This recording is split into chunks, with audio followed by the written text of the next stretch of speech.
मैं तो बंदूक और डंडा नहीं उठा सकता। जो पाकिस्तान के आईन और कानून ने मुझे रास्ते दिखाए हैं उन्हीं रास्ते पर मैंने चलना है। लेकिन किन जजेस के ऑर्डर अगर जेल का सुपरडेंट रद्दी की टोकरी में फेंकता है तो फिर यहां पर आईन की क्या हैसियत रह गई है, कानून की क्या हैसियत रह गई है, जजेस की क्या हैसियत रह गई है और हमारी क्या हैसियत रह गई है।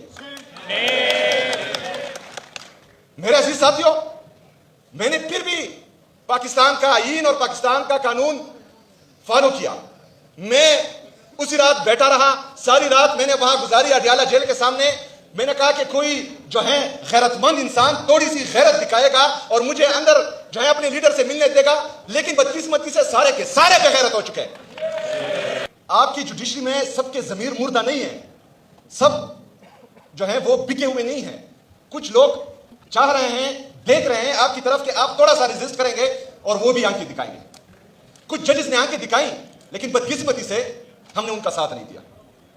वो जो ख्वाब थे मेरे जहन में, ना मैं कह सका ना मैं लिख सका, कि जुबान मिली तो कटी हुई, कि कलम मिला तो बिका हुआ तो बिका हुआ।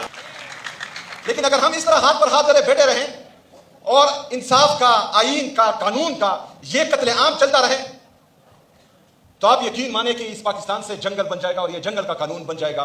और फिर जिसकी लाठी उसकी भैंस, जिसके हाथ में ताकत होगी उसके सामने हम गुलाम बन के बैठ जाएंगे, जो हम कभी बर्दाश्त नहीं कर सकते। आप लोगों ने देखा, मैं जब इलेक्ट हुआ, मैं गया अपने लीडर अपने कहा जनाब इमरान खान साहब से मिलने। 3 जजेस के ऑर्डर थे मेरे हाथ में, उसके बावजूद भी एक जेल के सुपरडेंट ने उस जजेस के ऑर्डर को टोकरी में फेंक दिया।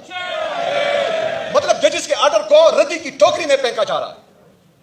यह तो मेरी कमजोरी नहीं है, क्योंकि अदालतों के अहकामात मनवाना अदालतों का काम है। मैं तो बंदूक और डंडा नहीं उठा सकता। जो पाकिस्तान के आईन और कानून ने मुझे रास्ते दिखाए हैं उन्हीं रास्ते पर मैंने चलना है। लेकिन किन जजेस के ऑर्डर अगर जेल का सुपरडेंट रद्दी की टोकरी में फेंकता है तो फिर यहां पर आईन की क्या हैसियत रह गई है, कानून की क्या हैसियत रह गई है, जजेस की क्या हैसियत रह गई है और हमारी क्या हैसियत रह गई है। मेरे अजीज साथियों, मैंने फिर भी पाकिस्तान का आईन और पाकिस्तान का कानून फॉलो किया। मैं उसी रात बैठा रहा, सारी रात मैंने वहां गुजारी अडियाला जेल के सामने। मैंने कहा कि कोई जो है गैरतमंद इंसान थोड़ी सी गैरत दिखाएगा और मुझे अंदर जो है अपने लीडर से मिलने देगा, लेकिन बदकिस्मती से सारे के सारे बेगैरत हो चुके हैं। वही ऑर्डर, वही गिला, वही शिकवा मैं इस्लामाबाद हाई कोर्ट के चीफ जस्टिस के पास लेकर गया। 3 घंटे मैंने इंतजार किया, लेकिन वो मुझसे नहीं मिला।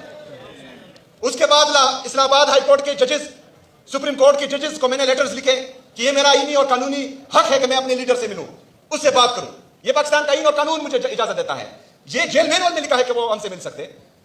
यहां पर हमने पहले देखा था कि कन्विक्टेड लोग जब पाकिस्तान से बाहर जाते थे, वहां पर भी लोग जो है उनसे मिलने, काबीना भी मिलने जाती थी, पूरा टब्बर भी मिलने जाता था, लेकिन मुझे अपने लीडर से मिलने नहीं दिया जा रहा।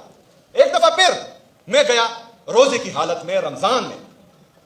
मैंने 2 घंटे इंतजार किया। तमाम केसेस मोहतरम जज साहब ने सुने। जब केसेस खत्म हुए, मैं खड़ा हुआ। मैंने रोजे की हालत में रमजान मुबारक के महीने में chief justice Islamabad high court को सलाम किया। उसने मेरा सलाम ही नहीं दिया। मैंने चीफ जस्टिस सुप्रीम कोर्ट को रिक्वेस्ट की, रोजे की हालत में रमजान में 3 घंटे मैंने इंतजार किया, लेकिन वो भी मुझसे नहीं मिला।